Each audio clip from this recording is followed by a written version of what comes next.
ఇక్కడ సమస్య ఏంటంటే వీళ్ళందరూ ఆలోచన కూడా ఈ సోమరపోతులుగా తయారవుతున్నారు.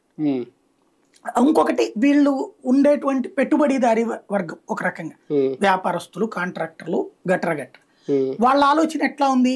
ఇదివరకటి రోజుల్లో జగన్ రాకముందు ఒక పని అమ్మాయి 1500కి వచ్చేది, ఇవాళ 4-5 వేలు అడుగుతుంది.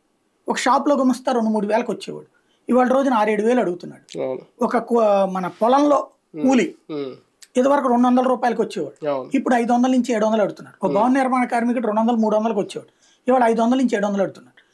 ఇది వీళ్ళ దృష్టిలో ఏంటంటే ధరల పెరుగుదల వల్ల వాళ్ళు అట్ట అడుగుతున్నారు అంటున్నారు, కానీ సంక్షేమ పథకాల వలనని వాళ్ళకి తెలుసు. సంక్షేమ పథకాలు లబ్ధొచ్చాక వెరీ సింపుల్ లాజిక్. ఇప్పుడు నేను పేపర్లు ఫీల్డ్లో రాత్రి పగలు పనిచేశా. 1994 నుంచి పరిగెత్తి అంటే అసలు ఇంటికి నేను గడిపినటువంటి సందర్భం ఏళ్ల మీద లెక్క పెట్టా ఒక నెలలో. ఇప్పుడు అంతేగా. అయితే ఆ టైంలో నా కాన్సెప్ట్ ఏంటి, ఎప్పటికి నేను ఒక ధైర్యంగా ఉన్నానంటే ఎంత పరిగెత్తిన ఏంటి, సంపాదించింది ఇదే ఖర్చు అయిపోతా ఉంటుంది, చాలదు.